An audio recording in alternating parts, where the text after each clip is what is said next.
ಮನಃಶಾಂತಿ. ಸುಖ ದುಃಖಗಳು ಯಾವುದೇ ವಸ್ತುಗಳಲ್ಲಿ ಇಲ್ಲ. ಅದನ್ನು ಮನಸ್ಸಿನ ಜೊತೆ ಸೇರಿಸಿದಾಗ ಉಂಟಾಗುತ್ತದೆ. ಮನಸ್ಸು ಇಲ್ಲವಾದರೆ ಏನೂ ಇರುವುದಿಲ್ಲ. ಮನಸ್ಸನ್ನು ಬಿಟ್ಟರೆ ಏನೂ ಮಾಡಲಾಗುವುದಿಲ್ಲ. ಮನಸ್ಸು ಇಲ್ಲವಾದರೆ ಬದುಕೇ ಇಲ್ಲ. ಇಂತಹ ಅದ್ಭುತವಾದ ಮನಸ್ಸನ್ನು ಭಗವಂತನು ನಮ್ಮಲ್ಲಿಟ್ಟು ಕಳಿಸಿರುವನು. ಇದರಲ್ಲಿ ಸುಖ ದುಃಖ ನೋವು ನಲಿವು ಕಾಮ ಕ್ರೋಧಗಳು ಇರುವುದು ಈ ಮನಸ್ಸಿನಲ್ಲಿಯೇ. ಇದರ ಜೊತೆಯಲ್ಲಿಯೇ ನಾವು ಬದುಕನ್ನು ಸಾಗಿಸಬೇಕಾಗಿದೆ. ಆದರೆ ಈ ಮೈ ಮನಸ್ಸನ್ನು ಕೈಯಿಂದ ಮುಟ್ಟಲಾಗುವುದಿಲ್ಲ, ಕಣ್ಣಿನಿಂದ ನೋಡಲು ಸಾಧ್ಯವಿಲ್ಲ. ಹಾಗಾದರೆ ಅದು ಇಲ್ಲವೆಂದು ಹೇಳಲು ಆಗುವುದಿಲ್ಲ. ಅದು ಇಲ್ಲದೆ ಮನುಷ್ಯ ಬದುಕಲು ಸಾಧ್ಯವಿಲ್ಲ. ಅದರಲ್ಲಿ ಬಹಳ ವಿಷಯಗಳಿವೆ. ಅವುಗಳನ್ನು ತೆಗೆಯಬೇಕಾದರೆ ಮನಸ್ಸಿನಿಂದ ಮಾತ್ರ ಸಾಧ್ಯ.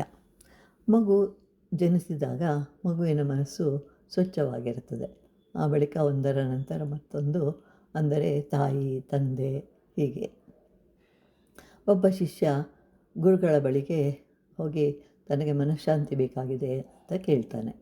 ಆಗ ಗುರುಗಳು ಇದರಿಂದ ನನಗೆ ಏನು ಲಾಭ ಅಂತ ಕೇಳ್ತಾರೆ.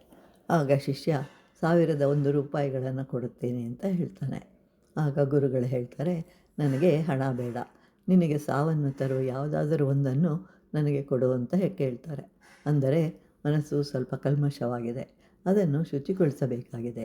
ಏಕೆ ಹೀಗಾಗಿದೆ ಅಂತಂದರೆ ಅದು ಈಗ ಬಂದಿರುವುದಲ್ಲ, ಹಳೆಯದು, ಅದು ಇನ್ನೂ ಇದೆ. ಹಾಗಾದರೆ ನಾವು ಏನು ಮಾಡಿದರೆ ಶುದ್ಧವಾಗುತ್ತದೆ